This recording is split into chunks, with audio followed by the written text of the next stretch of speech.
Euh, bonjour à tous. Aujourd'hui, je fais une petite chronique sur comment Noël a été inventé, selon moi. À la base, il y avait de la neige, puis un monsieur qui aimait bien les enfants. Ce monsieur-là, il allait souvent à l'aréna pour voir les jeunes faire du patin. Il aimait ça, aller voir les jeunes faire du patin. Puis il les aidait, tu sais, il leur donnait des chaises pour qu'ils se pratiquent. Il les aidait, il faisait des petites poussées, des choses du genre. Là, un jour, ce monsieur-là, il est tombé par hasard sur un jeune enfant qui s'appelait Rémi. Rémi, c'était pour lui son grand-père, hein? Parce que bon, le monsieur Solange, c'était un bon monsieur, un bon vivant. Le petit Rémi, il est tombé par hasard sur Solange qui l'a aidé à faire ses premiers pas au niveau du patinage parce que bon, Rémi a découvert que c'était son talent. Mais bon, Solange est tombé un petit peu amoureux de ce garçon de 6 ans. Il a fait donc assemblant pendant une nuit d'hiver où est-ce qu'il y avait une bonne tempête de neige. Il a voulu s'infiltrer chez le petit Rémi pour aller le voir dans son lit, le câliner un peu, faire ce que tout homme aimant l'enfant qu'il aime irait faire. Solange essayait de passer par la cheminée. De là le mythe où le Père Noël passe par la cheminée. Donc Solange est allée chez Rémi.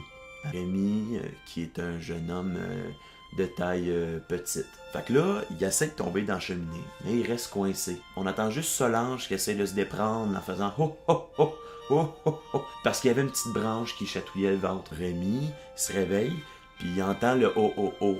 Là, il regarde, tout surpris. Solange ferme les yeux pour penser qu'il est peut-être invisible, parce que tout le monde sait que quand on ferme les yeux, on devient visible. Solange s'est mis les yeux fermés. Et puis là, Rémi, il était surpris puis il était content de le voir parce que ça faisait au moins une bonne journée qu'il n'avait pas vu Solange. Il a donc décidé de tirer sur son bras puis de le faire tomber. Sauf que là, Solange a commencé à le tapoter, mais ses parents se sont réveillés à Rémi, descendu en bas, et Solange, pour se protéger du fait que c'était un petit peu un acte de pédophilie qu'il s'apprêtait à faire, a donc décidé de faire un genre de fake, de dire aux parents qu'il apportait un cadeau. Donc, il a apporté des patins qui étaient en fait les siens. Mais c'était une protection. C'était totalement une protection. Les parents l'ont remercié comme tout bon parent. Rémi est parti se recoucher et puis Solange est parti par la porte avant, content de ne pas s'avoir fait avoir, là, parce qu'il s'en allait faire vraiment un acte terrible. Le lendemain, Rémi était allé raconter à tous ses camarades qu'un vieil homme de 55-60 ans avec une grosse barbe blanche qui l'avait aidé à patiner auparavant était venu par la cheminée et qu'il faisait des bruits comme ho ho ho ho ho ho. Puis là qu'il est allé voir qu'est-ce qui se passait dans la cheminée, c'était le monsieur barbu. Et le monsieur barbu lui a donné un cadeau. De là, la tradition de donner des cadeaux pendant Noël. Ça s'est passé le 25 décembre. C'est à ce moment-là qu'on a considéré la fête comme étant véridique. Solange a créé la fête de Noël.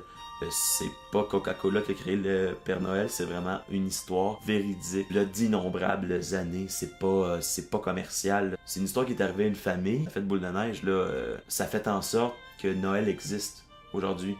C'est grâce à Solange. Je pourrais dire grâce à lui, on a une belle fête de Noël. Hein. C'est grâce à lui aussi qu'on décore. C'était pour attirer les enfants, ça. Il décorait sa maison, il la mettait belle et tout, pour que les enfants soient attirés, pour que ce soit le bon monsieur du village là, qui donnait des cookies aux enfants.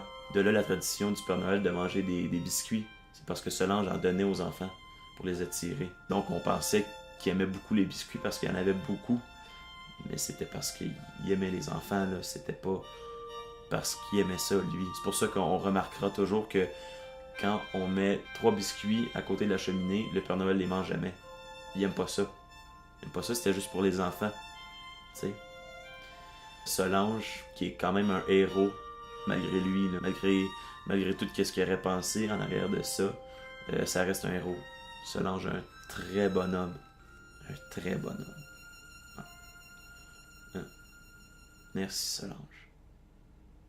Merci.